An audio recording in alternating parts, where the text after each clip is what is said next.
Court में चल रहा था तलाक का मामला, लेकिन तभी पत्नी ने जज साहब के सामने एक ऐसी शर्त रखी कि कोर्ट रूम में मौजूद वकील, लोग और यहां तक कि खुद जज साहब भी अपनी कुर्सी से हिल गए। दिल्ली के फैमिली कोर्ट में तलाक की सुनवाई चल रही थी।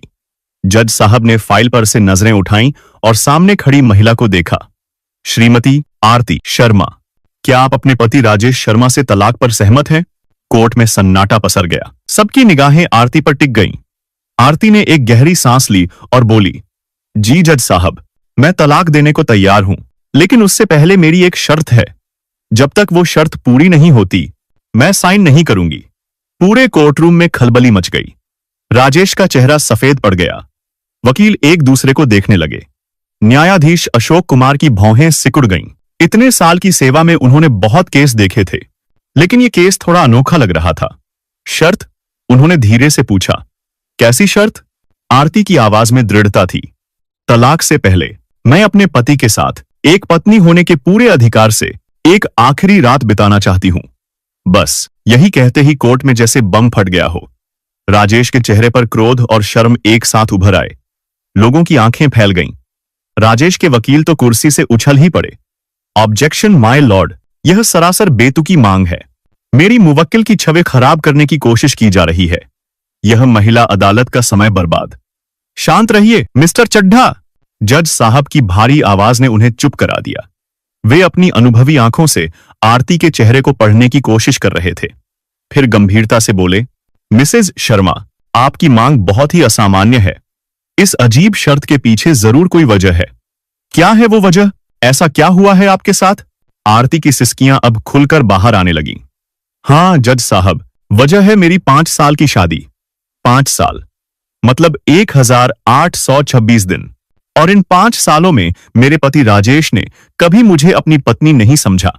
मैं इनके घर में एक बहू बनकर जरूर गई थी, लेकिन बनकर रह गई महज एक नौकरानी। अब जज साहब समझ गए कि यह सिर्फ तलाक का मामला नहीं है, बल्कि एक औरत के सम्मान और अस्तित्व का है। जज साहब ने राजेश की ओर देखा। उसका सिर शर्म से झुका हुआ था। फिर आरती बोली, जज साहब, आज से 5 साल पहले जब मैं 25 साल की थी, मेरी आंखों में एक आम लड़की की तरह हजारों सपने थे। मेरे माता पिता ने मेरी शादी राजेश से तय की। राजेश एक मल्टीनेशनल कंपनी में अच्छी पोस्ट पर थे। मेरे माँ बाप ने अपनी हैसियत से भी बढ़कर खर्च किया था। बैंक से लोन लेकर मुझे दहेज दिया था, ये सोचकर कि उनकी बेटी राज करेगी। आरती एक पल को रुकी, जैसे उन यादों को फिर से जी रही हो। अपनी शादी की रात मैंने बहुत सारे सपने देखे थे। लाल रंग की भारी बनारसी साड़ी पहनी थी, हाथों में मेहंदी रचाई थी। मैं घूंघट डाले बिस्तर पर बैठी उनका इंतजार कर रही थी। दिल जोर जोर से धड़क रहा था, साथ ही नया जीवन शुरू करने की उत्सुकता भी थी। कोर्ट रूम में बैठे लोग यह बातें सुनकर एक दूसरे की ओर देखने लगे। फिर आरती ने कहा, लेकिन जब रात के करीब 1 बजे राजेश कमरे में आए तो मैंने देखा उनके चेहरे पर कोई उत्साह नहीं था, कोई खुशी नहीं थी। उन्होंने चुपचाप दरवाजा बंद किया और सीधे अलमारी की तरफ बढ़ गए। अपने कपड़े निकाले और मेरी तरफ मुड़े। आरती, मैं तुमसे कुछ कहना चाहता हूं। मैंने घूंघट उठाकर उनकी तरफ देखा। मैंने सोचा शायद उन्हें मुझसे बात करने में झिझक महसूस हो रही है, लेकिन उन्होंने जो कहा मुझे मेरे कानों पर यकीन नहीं हुआ। आरती की आवाज रुआंसी हो गई। वे बोले, मुझे समय चाहिए आरती। मैंने परिवार वालों के दबाव में आकर शादी तो कर ली, पर अभी मैं इन सब चीजों के लिए मानसिक रूप से तैयार नहीं हूं। मुझे तुमसे भी कोई अपेक्षा नहीं है। तुम इस बिस्तर पर बेफिक्र होकर सो जाओ, मैं सोफे पर सो जाऊंगा। इतना कहकर उन्होंने तकिया और चादर उठाया और सोफे पर सो गए। जज साहब, मैं पूरी रात रोती रही। मेरा सारा श्रृंगार आंसुओं के साथ बह रहा था। मुझे लगा शायद नए रिश्ते में समय लगता है, या शायद उन्हें काम की टेंशन है और समय के साथ सब ठीक हो जाएगा, लेकिन वो समय कभी नहीं आया। अगली सुबह जब मैं उठी तो घर में उत्सव का माहौल था। सब लोग मुझे छेड़ रहे थे, लेकिन कोई नहीं जानता था कि मेरे अंदर कितना बड़ा तूफान चल रहा था। पर मैंने किसी को कुछ नहीं बताया। मुझे लगा कि हमारे बीच की बात को बाहर ले जाना ठीक नहीं। दिन गुजरते गए, फिर हफ्ते, महीने और फिर साल, लेकिन राजेश का बर्ताव कभी नहीं बदला। हम एक ही छत के नीचे रहते थे, पर जैसे 2 अजनबी किसी मजबूरी में एक घर साझा कर रहे हों। वो सुबह ऑफिस निकल जाते, रात को देर से लौटते खाना चुपचाप खाते और फिर अपने सोफे पर जाकर लेट जाते। हमारी बातचीत बस कुछ शब्दों में सिमट गई थी, हाँ, नहीं, या फिर खाने में क्या बना है। तभी राजेश के वकील ने बीच में टोकते हुए कहा, योर ऑनर, मेरे मुवक्किल ने इन्हें हर सुख सुविधा दी है, रहने को अच्छा घर, पहनने को अच्छे कपड़े। आरती ने उसकी ओर देखा और ऊंची आवाज में बोली, क्या एक औरत को सिर्फ यही चाहिए होता है वकील साहब? क्या वो प्यार के दो मीठे बोल, थोड़ा सा सम्मान पाने की हकदार नहीं? उसके लहजे में दर्द था। मैंने बार बार कोशिश की राजेश से बात करने की। पूछा, राजेश, क्या मैंने कोई गलती की है? क्या आप मुझसे नाराज हैं? और वो हर बार बस यही कहते, नहीं, बस थोड़ा वक्त चाहिए। वक्त जो कभी मिला ही नहीं। मैं उनके लिए सिर्फ एक होम मेकर थी, या शायद नौकरानी। राजेश का ख्याल रखना, उनके कपड़े प्रेस करना, पसंदीदा खाना बनाना, घर को संभालना, उनके माता पिता की सेवा करना। मैंने हर फर्ज निभाया, लेकिन बदले मिली तो सिर्फ तन्हाई। जब उनके दोस्त घर आते तो मैं मुस्कुराकर एक आदर्श पत्नी का मुखौटा पहन लेती। सबके सामने राजेश भी हंसते, बातें करते, अपने दोस्तों को यही दिखाते कि हमारे बीच सब नॉर्मल है। तब मुझे लगता शायद आज कुछ बदलेगा, लेकिन जैसे ही दरवाजा बंद होता वो खामोशी फिर लौट आती। कई बार कहा मैंने, राजेश, कहीं बाहर चलते हैं, कोई फिल्म देख आते हैं, और हर बार वही जवाब, नहीं, मन नहीं है, अगले हफ्ते चलेंगे। मगर जज साहब, वो अगला हफ्ता कभी आया ही नहीं। शादी के 1 साल बाद से ही मेरी मां के फोन आने शुरू हो गए। बेटा, खुशखबरी कब सुना रही है? मैं क्या कहती उनसे? मैं कैसे बताती कि हमारे बीच पति पत्नी का कोई रिश्ता ही नहीं है? मैं बहाने बनाती, मां, अभी वो करियर पर ध्यान दे रहे हैं, उन्हें अभी बच्चे नहीं चाहिए। आरती का गला रुंध गया। यह झूठ मुझे अंदर ही अंदर खोखला कर रहा था। किसी भी शादी समारोह में जाना मेरे लिए एक सजा बनकर रह गया था। रिश्तेदार हो या पड़ोसी, सब एक ही सवाल पूछते, आरती, गोद कब भरेगी तुम्हारी? कुछ औरतें तो मेरे पेट को ऐसे घूरती थी जैसे एक्सरे कर रही हो। उनकी सहानुभूति भरी नजरें मुझे तीर की तरह चुभती थी। लोग कानाफूसी करते थे, जरूर इसी में कोई कमी होगी। देखने में तो हट्टी कट्टी है, फिर क्या बात है? जज साहब, मैं हर रोज मर रही थी। उस रात मैंने हिम्मत जुटाई और राजेश से सीधी बात की। मैंने कहा, राजेश, लोग बातें करने लगे हैं, अगर कोई दिक्कत है तो चलो डॉक्टर से सलाह ले लेते हैं। ये सुनते ही वो जैसे फट पड़े। पहली बार उन्होंने मुझ पर चीखते हुए कहा, तुम्हें क्या लगता है समस्या मुझ में है? मैंने कहा, ना, मुझे अभी बच्चे नहीं चाहिए, आगे से ये बात दोबारा मत करना। उस पल मैं पत्थर की हो गई। उस दिन के बाद दुनिया की नजरों में दोष मुझ पर आने लगा। मायके वालों तक को लगता था कि कमी मेरी ही है। मां मुझे शहर के सबसे बड़े गायनेकोलॉजिस्ट के पास ले गई। सारे टेस्ट हुए और रिपोर्ट आई, आप बिल्कुल नॉर्मल है, आप मां बन सकती है। उस दिन मैं और भी टूट गई, क्योंकि अब मेरे पास कोई बहाना नहीं बचा था। मेरी सास, जो पहले बहुत प्यार दिखाती थी, अब ताने कसने लगी थी। पूजा पाठ, व्रत, उपवास, मन्नतें, उन्होंने मुझसे सब कुछ करवाया। मुझे हर बाबा, हर पंडित के पास ले जाया गया, लेकिन जब कुछ नहीं हुआ तो उन्होंने मुझे बांझ कहना शुरू कर दिया। वह जानती थीं कि उनका बेटा मेरे पास तक नहीं आता, लेकिन एक मां अपने बेटे की कमी कैसे स्वीकार करती? सारा दोष मेरे ऊपर डाल दिया गया। जज साहब, शादी के लगभग 3 साल हो चुके थे। मैं उम्मीद छोड़ चुकी थी, मैं बस अपनी नियति मानकर जी रही थी। एक दिन राजेश ऑफिस से लौटे तो बहुत खुश थे। उनके हाथ में एक गिफ्ट बॉक्स था। मेरा दिल जोर से धड़का। मैंने सोचा, शायद आज कुछ बदलेगा। मन में उम्मीद जगी थी। जज साहब, मुझे लगा कि शायद आज रात राजेश मुझे वह गिफ्ट देंगे। शायद आज वे अपने 5 साल के ठंडे व्यवहार के लिए माफी मांगेंगे और मुझे अपनी बाहों में ले लेंगे। मैं भी जल्दी जल्दी तैयार होने चली गई। तैयार होकर बाहर आई तो मैं हैरान थी। वो तो गिफ्ट उठाकर बाहर निकल रहे थे। मैंने पूछा, ये किसके लिए है और आप कहां जा रहे हैं? उन्होंने सहजता से जवाब दिया, ये स्वाति के लिए है, आज उसका बर्थडे है, ऑफिस पार्टी में जा रहा हूं। मैंने पूछा, स्वाति कौन? वो बोले, मेरी ऑफिस कलीग, बहुत अच्छी दोस्त है। और उस रात वो 2 बजे लौटे। उनके चेहरे पर वो चमक थी जो मैंने 3 सालों में कभी नहीं देखी थी। उनके कपड़ों से किसी अनजान परफ्यूम की खुशबू आ रही थी। उसी रात मेरे भीतर शक जागा। उसके बाद मैं चैन से नहीं रह सकी। एक दिन मैंने उनका फोन चेक किया, जो मैंने पहले कभी नहीं किया था। फोन में स्वाति के नाम से भरी चैट्स, तस्वीरें और I love you, miss you जैसे संदेश देख मेरे हाथ कांपने लगे। वो सिर्फ दोस्त नहीं थे, जज साहब, राजेश मेरे साथ धोखा कर रहे थे। वो जिस प्यार और अपनेपन के लिए मुझे इतने सालों से तरसा रहे थे, वो किसी और पर लुटा रहे थे। मैं समझ गई कि वो रात को टहलने के बहाने कमरे से बाहर क्यों चले जाते थे। वो देर रात तक स्वाति से फोन पर बात करते थे। जिस आदमी के लिए मैं इतने सालों से रो रही थी, वह किसी और के साथ अपनी जिंदगी के सबसे खुशी के पल बिता रहा था।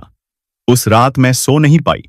मेरे अंदर गुस्सा, दर्द और अपमान का एक लावा उबल रहा था। अगले दिन जब राजेश ऑफिस के लिए तैयार हो रहे थे, मैंने उन्हें रोका। मैंने कहा, राजेश, मुझे आपसे कुछ बात करनी है। उन्होंने वही रटा रटाया जवाब दिया, आरती, मुझे देर हो रही है, शाम को बात करते हैं। लेकिन मैंने कहा, नहीं, बात अभी होगी। स्वाति कौन है? मेरा सवाल सुनकर उनके चेहरे का रंग उड़ गया। उन्होंने हकलाते हुए कहा, वो मेरी दोस्त है। मैंने कहा, सिर्फ दोस्त या वो जिसकी वजह से आपने मुझे आज तक छुआ तक नहीं? जज साहब, उस दिन पहली बार राजेश की आंखों में मैंने डर देखा, डर सच के बाहर आने का। वो चुप हो गए। उनकी चुप्पी उनका इकरार थी। मैं चीख पड़ी, क्यों किया मेरे साथ ऐसा? अगर किसी और से प्यार करते थे तो मुझसे शादी ही क्यों की? मेरी जिंदगी क्यों बर्बाद की? उन्होंने धीमी आवाज में कहा, मैं घर वालों को मना नहीं कर सका। वो स्वाति के लिए कभी राजी नहीं होते, क्योंकि वो दूसरी जाति की है। मैंने सोचा था कि शादी के बाद मैं तुम्हें सब बता दूंगा, लेकिन हिम्मत नहीं हुई। मैं पागलों की तरह हंसने लगी। सालों तक एक औरत को धोखे में रखने के लिए हिम्मत चाहिए होती है राजेश, उसे सच बताने के लिए नहीं। आपने सिर्फ मुझे नहीं, अपने मां बाप को भी धोखा दिया है। मैंने पूछा, तो अब क्या आप उससे शादी करना चाहते हैं? उन्होंने सिर झुकाकर कहा, हां, मैं तुमसे तलाक चाहता हूं। जज साहब, उस दिन मेरे सारे सपने, मेरा सारा सब्र, सब कुछ टूटकर बिखर गया। मैं एक ऐसे रिश्ते को बचाने की कोशिश कर रही थी जो कभी था ही नहीं। जब मैंने तलाक देने से इनकार कर दिया तो राजेश ने अपनी मां को सब कुछ बता दिया। मुझे लगा था कि एक औरत होने के नाते, एक मां होने के नाते वो मेरा दर्द समझेगी, लेकिन मैं गलत थी। एक दिन मेरी सास मेरे कमरे में आई। उन्होंने बड़े प्यार से मेरे सिर पर हाथ फेरा और कहा, बेटा, राजेश ने जो किया वो गलत है, लेकिन अब जो हो गया सो हो गया। मैंने उम्मीद से उनकी तरफ देखा। उन्होंने कहा, देख आरती, तू तो हमारी बेटी जैसी है। हम तेरा बुरा नहीं चाहते, लेकिन राजेश की खुशी भी तो देखनी है। वो स्वाति के बिना नहीं रह सकता। और फिर वंश भी तो आगे बढ़ाना है। तुझसे तो इतने साल में कुछ हुआ नहीं। उनके शब्द मेरे सीने में खंजर की तरह चुभ गए। वो जानती थीं कि कमी मुझ में नहीं, उनके बेटे में है, फिर भी वो सारा दोष मुझ पर मढ़ रही थीं। उन्होंने कहा, तू समझदार है, तू राजेश को तलाक दे दे, इसे एक बुरे सपने की तरह भूल जा। जज साहब, उस दिन मैं समझ गई कि इस घर में मेरा कोई नहीं है। ये सब लोग अपने बेटे की अय्याशियों और गलतियों पर पर्दा डालने के लिए मेरा इस्तेमाल कर रहे थे। पर मैंने फैसला कर लिया था कि मैं इतनी आसानी से हार नहीं मानूंगी। मैं लड़ूंगी अपने सम्मान के। आरती वापस वर्तमान में आ गई। उसने अपने आंसू पोंछे और उसकी आवाज में अब एक नई ताकत थी। जज साहब, घर आकर मैंने एक अच्छे वकील से संपर्क किया और तलाक का केस फाइल कर दिया। मैंने गुजारा भत्ता और संपत्ति में अपने हिस्से की मांग की। जब राजेश को यह पता चला तो वो और उनके परिवार वाले बौखला गए। राजेश ने मुझे फोन करके कहा, तुमने कभी एक पैसा नहीं कमाया, तुम्हें किस बात की एलिमनी चाहिए? उस दिन मैंने उसे जवाब दिया, राजेश, मैंने 5 साल तुम्हारे घर में बिना तनख्वाह वाली नौकरानी की तरह काम किया है। मैंने तुम्हारी मां की सेवा की, घर को संभाला। यह गुजारा भत्ता नहीं, मेरी 5 साल की मेहनत की पगार है जो मैं तुमसे ब्याज समेत वसूल करूंगी। मेरा बदला हुआ रूप देखकर वो हैरान रह गया। फिर इन लोगों ने अपनी असलियत दिखाई। इन्होंने कोर्ट में यह साबित करने की कोशिश की कि मेरा किसी और के साथ अवैध संबंध है, इसलिए राजेश मेरे साथ यह रिश्ता नहीं निभाना चाहते थे। इन्होंने उस औरत पर चरित्रहीन होने का आरोप लगाया जिसने 5 साल तक अपने पति का इंतजार किया। इन्होंने मुझे इतना अपमानित किया कि मैं अंदर से मर गई। आज जब हमारा रिश्ता खत्म होने जा ही रहा है तो मैंने यह शर्त रखी। यह शर्त किसी शारीरिक सुख या वासना के लिए नहीं है। जज साहब, आरती की आवाज अब कोर्टरूम में गूंज रही थी। राजेश ने मुझे 5 साल तक यह महसूस कराया कि मैं किसी के प्यार के काबिल नहीं हूं। मेरी यह शर्त मेरे टूटे हुए आत्मसम्मान को जोड़ने की एक कोशिश है। मैं तलाक से पहले एक रात के लिए खुद को बताना चाहती हूं कि मैं एक संपूर्ण औरत हूं। मैं चाहती हूं कि राजेश एक रात के लिए ही सही मुझे अपनी पत्नी माने, उसी अधिकार से जो उसने 5 साल पहले समाज के सामने मुझे दिया था। मैं उस घर से एक ठुकराई हुई औरत बनकर नहीं, बल्कि एक पत्नी बनकर विदा लेना चाहती हूं। यह मेरे स्वाभिमान की लड़ाई है। आरती की बातें सुनकर कोर्टरूम में कई महिलाओं की आंखें नम हो गईं। यह शर्त राजेश शर्मा के उस अहंकार को तोड़ने के लिए है जो सोचते हैं कि वो पैसे और धोखे से कुछ भी कर सकते हैं और एक औरत की जिंदगी को रौंदकर आगे बढ़ सकते हैं। मैं चाहती हूं कि उस रात उन्हें अपनी हर गलती का एहसास हो। वो मेरी आंखों में वो दर्द देखें जो उन्होंने मुझे 5 सालों तक दिया है। मैं चाहती हूं कि जब वो अगली सुबह उठें तो उनके दिल पर एक ऐसा बोझ हो जो उन्हें जिंदगी भर याद दिलाए कि उन्होंने एक जीती जागती सपनों से भरी लड़की की आत्मा की हत्या की है। यह मेरा बदला नहीं है जज साहब, यह मेरा न्याय है। मेरे उन 5 सालों का हिसाब जो अब कभी लौटकर नहीं आएंगे। कोर्टरूम में गहरा सन्नाटा था। हर कोई आरती की बातों से स्तब्ध था। जज साहब ने राजेश की तरफ देखा और शांत लेकिन कड़ी आवाज में पूछा, मिस्टर शर्मा, क्या आपको कुछ कहना है? राजेश के चेहरे से पसीना टपकने लगा। तभी उसका वकील फौरन खड़ा हो गया। योर ऑनर, यह सब गढ़ी हुई कहानी है, सिर्फ पैसे वसूलने की साजिश है। यह शर्त न सिर्फ गैरकानूनी है बल्कि नैतिक रूप से भी गलत है। इसे तुरंत खारिज किया जाना चाहिए। उसकी आवाज में घबराहट छिपी नहीं रह पा रही थी। मिस्टर राजेश शर्मा, मैं आपसे पूछ रहा हूं, क्या आपकी पत्नी ने जो कहा वो सच है? क्या आपने 5 साल तक उसके साथ पति पत्नी जैसा रिश्ता नहीं निभाया? जज साहब ने कड़क आवाज में कहा। राजेश की आंखें जमीन पर गड़ी रहीं, होंठ सूख गए, शब्द गले में अटक गए। जवाब दीजिए मिस्टर शर्मा। आखिरकार राजेश ने कांपती आवाज में कहा, जी हां। क्यों? क्योंकि मैं स्वाति से प्यार करता था, उसने लड़खड़ाती आवाज में कहा। जज ने अगला सवाल दागा, और क्या यह भी सच है कि आप स्वाति के साथ समय बिताते हैं, उसके घर जाते हैं? राजेश चुप था, लेकिन आरती चीख उठी। बोलो राजेश, सच बताओ कोर्ट को कि मेरे हिस्से की हर खुशी, हर लम्हा तुमने किसके नाम लिख दिया? राजेश ने बमुश्किल होंठ खोले। हां, उस एक शब्द ने पूरा केस पलटकर रख दिया। उसका वकील भी चुप रह गया। कुछ पल सोचने के बाद जज बोले, यह मामला सीधा नहीं है। कोई भी फैसला सुनाने से पहले मैं मिस स्वाति से बात करना चाहूंगा। राजेश और उसके वकील दोनों के चेहरे का रंग उड़ गया। योर ऑनर, उनका इस केस से क्या लेना देना? जज ने ठोस आवाज में कहा। लेना देना है वकील साहब, वो इस त्रिकोण की अहम कड़ी हैं। यह जानना जरूरी है कि क्या वो इन हालात से वाकिफ थीं या नहीं। अदालत से स्वाति के नाम समन जारी हुआ। अगले हफ्ते की तारीख तय कर दी गई। उन 7 दिनों में राजेश और उसका परिवार आरती पर हर तरह का दबाव डालने लगा। किसी ने फोन पर मनाने की कोशिश की, पैसों का लालच दिया, समाज में बदनाम करने की धमकी दी गई, लेकिन आरती चट्टान की तरह खड़ी रही। अगली पेशी पर स्वाति गवाह के कटघरे में खड़ी थी। दिखने में आधुनिक, कॉन्फिडेंट लड़की, पर आज उसकी आंखों में घबराहट थी। जज ने सीधा सवाल किया, मिस स्वाति, क्या आप राजेश शर्मा को जानती हैं? जी, हम साथ काम करते थे, उसने धीरे से कहा। क्या आप जानती थीं कि वो शादीशुदा है? स्वाति ने एक पल के लिए राजेश की ओर देखा, फिर निगाह झुकाकर बोली, हां, अब जानती हूं। जज ठिठक गए। अब जानती हैं? इसका क्या मतलब है? स्वाति ने गहरी सांस भरकर कहा, राजेश ने कहा था कि वो शादी तो है, लेकिन उसका अपनी पत्नी के साथ रिश्ता बस नाम का है। उसकी पत्नी मानसिक रूप से अस्थिर है और तलाक देने से इनकार कर रही है। वो कहता था कि वो सालों से अलग रह रहे हैं और बहुत जल्द तलाक लेकर मुझसे शादी करेगा। यह आरती के लिए भी एक नया खुलासा था। राजेश ने उसे ही नहीं, स्वाति को भी धोखे में रखा था। स्वाति की आंखों में आंसू आ गए। मुझे यहां आकर ही पता चला कि आरती जी बिल्कुल स्वस्थ हैं और वो 5 साल से उसी घर में रह रही हैं, एक पत्नी के हक का इंतजार कर रही हैं। अगर मुझे सच पता होता तो मैं कभी इस रिश्ते में आगे नहीं बढ़ती। मुझे माफ कर दीजिए आरती जी, मैं भी एक औरत हूं। मैं आपका दर्द समझ सकती हूं। स्वाति का बयान राजेश के ताबूत में आखिरी कील साबित हुआ। सबूत और गवाहों को सुनने के बाद जज साहब ने कहना शुरू किया, आरती जी, आपकी शर्त के पीछे छिपे अपमान, दर्द और उस तड़प को मैं महसूस कर सकता हूं, मगर कानून आपको वो हक नहीं दे सकता जिसकी आप मांग कर रही हैं। यह शर्त पूरी नहीं हो सकती। आरती का चेहरा जैसे बुझ गया, उम्मीद की आखिरी लौ भी फड़फड़ाकर शांत हो गई।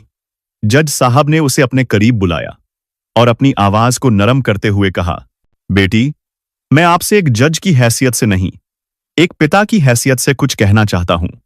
मेरी भी एक बेटी है, आपकी ही उम्र की। उन्होंने अपने बटुए में से एक तस्वीर निकालकर आरती की ओर बढ़ाई। उसमें एक हंसती हुई लड़की थी, आत्मविश्वास से भरी। ये आरुषि है, मेरी बेटी। 3 साल पहले उसका भी तलाक हुआ था। उसका पति हर रोज उसके आत्मसम्मान को पैरों तले रौंदता था, उसे मानसिक और शारीरिक प्रताड़ना देता था। जब वो तलाक लेकर घर लौटी तो पूरी तरह बिखर चुकी थी। उसे लगा उसका सब कुछ खत्म हो गया। हफ्तों उसने खुद को कमरे में कैद रखा। जज साहब की आवाज भारी हो गई। उसमें एक पिता का दर्द और गर्व दोनों झलक रहे थे। मैंने उससे कहा था, बेटा, किसी का तुम्हें छोड़ देना तुम्हारी कहानी का अंत नहीं बल्कि शुरुआत है। तुम एक पिंजरे से निकली हो, अब सामने पूरा आसमान है उड़ने के लिए। आज वो अपना खुद का सलून चलाती है, अपने शौक पूरे करती है। वो खुश है। जानती हो क्यों? क्योंकि उसने अपनी खुशियों की चाबी किसी और के हाथ में देना छोड़ दिया। उन्होंने आरती की आंखों में सीधे देखते हुए कहा, तुम जो एक रात मांग रही हो वो क्या है? वो उस आदमी से अपने वजूद का सर्टिफिकेट मांगना है जिसने तुम्हें कभी इंसान समझा ही नहीं। तुम उस आदमी से सम्मान की भीख मांग रही हो जिसे सम्मान का मतलब ही नहीं पता। एक औरत की गरिमा इस बात में नहीं कि कोई मर्द उसे अपनाए। उसकी गरिमा उसके अपने आत्मसम्मान में है। तुम कमजोर नहीं हो आरती, तुम बहुत बहादुर हो। 5 साल उस झूठ को झेलना तुम्हारी सहनशीलता थी और आज यहां खड़े होकर सच बोलना तुम्हारी ताकत है। इस आदमी से एक रात नहीं, अपनी पूरी जिंदगी वापस मांगो। इस रिश्ते की राख झाड़ो और अपनी नई पहचान बनाओ। ऐसी पहचान जिसे किसी राजेश शर्मा के नाम की बैसाखी न चाहिए हो। तुम सिर्फ आरती हो और यही काफी है। जज साहब के शब्द किसी मरहम की तरह आरती के जख्मों पर लग रहे थे। उसकी आंखों से आंसू बहे, पर ये बेबसी के नहीं, एक नई ताकत के थे। धुंध छंट चुकी थी, रास्ता साफ था। उसने आंसू पोंछे, तनकर खड़ी हुई और बुलंद आवाज में बोली, जज साहब, मैं अपनी शर्त वापस लेती हूं। लेकिन आरती ने आगे कहा, मुझे इस शख्स से तलाक और मेरे बर्बाद हुए 5 सालों का मुआवजा चाहिए। इसके बाद जो हुआ वह कोर्ट के इतिहास में दर्ज हो गया। न्यायाधीश अशोक कुमार ने न सिर्फ आरती के तलाक को तत्काल मंजूरी दी, बल्कि राजेश को उसकी भावनात्मक क्रूरता के लिए सख्त सजा सुनाई। उसे आरती को मुआवजे के तौर पर 25 लाख रुपए और अपने फ्लैट में आधा हिस्सा देने का आदेश दिया गया। साथ ही उसे हर सप्ताहांत महिला आश्रय गृह में सामुदायिक सेवा करने का आदेश भी मिला, ताकि वह एक औरत के सम्मान का मतलब समझ सके। यह फैसला सुनकर राजेश और उसके परिवार पर जैसे बिजली गिर गई। कोर्ट से बाहर निकलते हुए आरती का सिर ऊंचा था। वह आजाद थी। आरती जी, क्या मैं आपसे 2 मिनट बात कर सकती हूं? आरती रुकी। स्वाति ने कहा, मैं जानती हूं कि माफी मांगने से आपका दर्द कम नहीं होगा, लेकिन मैं फिर भी माफी मांगना चाहती हूं। मुझे सच में कुछ नहीं पता था। आरती ने स्वाति के चेहरे पर सच्चा पश्चाताप देखा। उसने कहा, गलती आपकी नहीं है स्वाति। गलती उस मानसिकता की है जो औरत को एक वस्तु समझती है। गलती उस आदमी की है जिसने हम दोनों को धोखा दिया। अपना ख्याल रखना और भविष्य में किसी पर भी आंख बंद करके भरोसा मत करना। यह कहकर आरती आगे बढ़ गई।